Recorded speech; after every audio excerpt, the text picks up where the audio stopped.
how multi-domain operations are emerging as the new reality of warfare, and how these shifts are shaping our immediate neighborhood. So as I see in today's war, four distinct trends stand out. First one is comprehensive conflict. Every age had its own kind of war, its own limiting conditions, and its own peculiar preconceptions. This Clausewitz proclaimed in 19th century. Today, era of limited war has transformed into an age of comprehensive conflict. Ukraine and Gaza are wars that mobilize entire nations, where societies, industries, and technologies are all drawn into the fight. Op Sindhu too reflected this transformation, where diplomacy, deterrence, and decisive force fused into a single expression of national resolve. The second trend is cycle of adaptation. As wars expand in their scale and complexity, they reaffirm what J.F.C. Fuller once said, the constant tactical factor, that every improvement in weapons soon meets a counter improvement that renders it obsolete. We have seen in Ukraine, precision guided munition that once promised surgical accuracy was soon blunted by the deep electronic warfare. Similarly, in the case of ratcheting technology competition of the unmanned aerial system and counter unmanned aerial systems. In our case, the first and the fifth generations of warfare, that is trench warfare to AI and quantum, coexist. That's a compulsion for us by virtue of our long land borders. And they also compete with each other for same existing space. The third trend is convergence of capability. This constant race of innovation has also revealed the landscape of war. Technology is leapfrogging beyond the speed of Moore's law, and only is sitting here who's advocate of Moore's law, but it is much more cross beyond that, and has become the great battle space equalizer, transcending through the various domains what we are going to talk about today. And the fourth trend is composition of conflict. The face of war itself has changed as much as its form. Wars today are not just waged by soldiers, but also terrorist groups, militias like the Wagner Group, citizen soldiers like the Ukrainians, and of course the narrative which is in the mind that whether you have won or not. So some of this was also witnessed during the Op Sindhu. So what are the key takeaways? I feel the five most relevant key takeaways which I can give for the Indian context include, first, the land itself. As the American writer Mark Twain once said, buy land, they are not making it anymore. So from evolving trends of modern warfare, one truth endures, land remains the currency of victory. Unlike other domains where destruction will suffice, land warfare demands destruction, eviction, occupation, and control that is physical, political, and psychological. And the cost of repetition, I would like to recall the recent Alaska conference which took place between the two great leaders, and they talked about exchange of land. Moving ahead to the second is the fallacy of short wars. If land remains the currency of victory, then time remains the true test. We are seeing it in almost every ongoing conflict. The next conflict in our region may be for 4 days, 4 months, or even 4 years. We cannot say for sure. And the third one is military-civil fusion with expanding space for conventional operations. In protected wars, endurance is national, not just military, as already highlighted by Mr. Anand. Self-reliant defense industrial capabilities are no longer optional. They form the foundation of integrating civilian infrastructure, technology, and emerging concepts of citizen warriors into military strategy. And I just wish to tell you that if you believe in Atmanirbharta, you have the flexibility to change the tenor and the pace of the war by flexibility in your modifications, adaptation, and implementation of the latest technology. Fourth, the calculus of interdependence. Strategic autonomy, once seen as an end in itself, may increasingly evolve into strategic convenience or strategic hedging, where partnerships are shaped not by permanence but by pragmatism, even opportunism. Few call it quote unquote constructivism.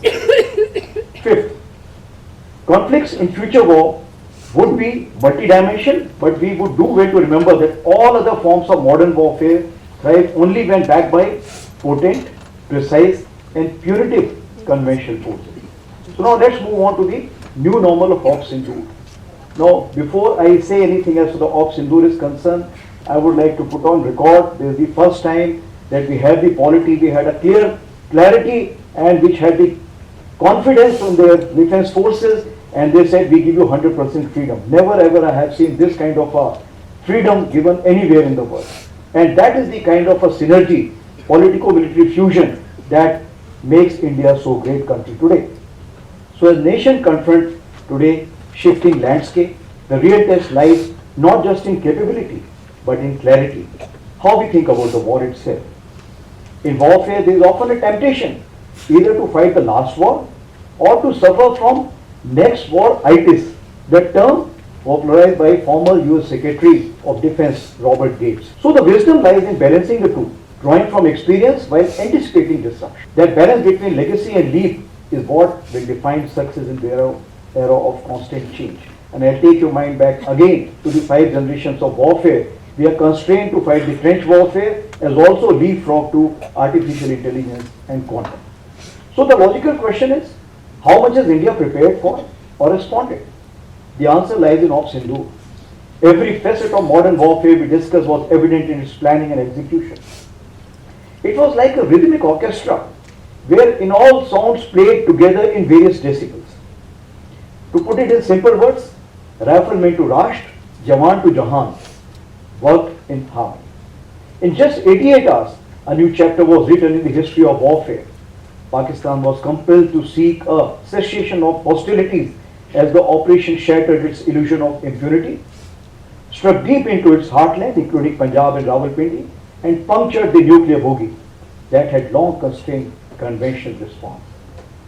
What we achieved through Ops Sindoor was not by coincidence, but by deliberate design, driven by foresight, preparation, and organizational transformation.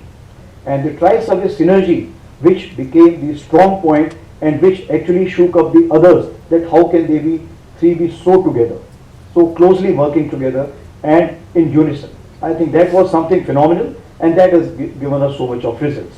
The Indian Army decade of transformation commenced in 2023 during General Pandey's time to align its structures, doctrines and mindset with evolving warfare. 2024 and 25 were declared as the years of technology absorption, and the Honorable Raksha Mantri designated 2025 as the year of reforms, affirming that transformation is not an event but a continuum. We have number of new transformation structures in the making. Some are already out in the news like Rudra, Bhairav and so many others. Others will be known later. So Ops Sindoor also revealed a deeper truth about the changing character of war, that modern conflicts can no longer be confined to a single domain. The same integration of land, air, cyber, space, information, electronic spectrum and even the academia and industry, and on special request now the narrative management system, that is the media, that define Ops Sindoor now points to the future of warfare, that is multi-domain operations. MDO is about creating simultaneity of effects, combining fires, influence and information faster than adversary can react, also called as OODA loop. We have been working towards for over a year now, and we have had apex level MDO discussions and war games. So we were mentally prepared, and it gave us great dividends towards cross-domain application. So each of these domains merits deep separate discussion, but one fact stands out glaringly. The traditional land domain now integrates and projects across every dimension of technology and terrain. And this terrain includes the low altitude aerial battle space over the battlefield, sometimes called the air littoral. With the air littorals being saturated by the unmanned aerial system and counter unmanned aerial systems, including the electromagnetic spectrum, the land forces need to find solutions to fully dominate. As far as India's immediate neighborhood is concerned, India's civilizational vision of Vishwabandhu and Vishwamitra, these are the two aspects which guide us. Seeking peace through equilibrium, friendship through strength, and inclusivity through preparedness. However, currently our immediate and extended neighborhood are experiencing some turbulence. Traditional rivalries, new alignments, internal transitions, everything is ongoing. Across South Asia, internal volatility, migration pressures, and external influence. From Myanmar to Bangladesh, from Nepal's Gen Z activism to strategic recalibrations of Sri Lanka and Maldives, create a fluid and a contested environment. In the event of hostility, we may be officially facing one adversary, but our resource and cognitive stretch would have to be applied in multiple directions. Is it more than 2.5? The answer is yes. So while navigating the uncertainties of VUCA environment, Indian Army ensured trustworthy strategic communication with all our neighbors, that is the military leaders, in a reassuring manner, and will continue to do so in the future too.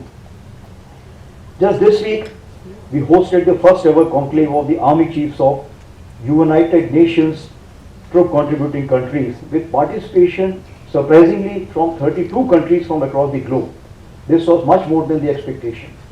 A very well received event with constructive outcomes, wherein almost all our neighboring countries who contribute to the United Nations were present. India and its armed forces will always remain a significant net security provider in not only the immediate but also the extended neighborhood.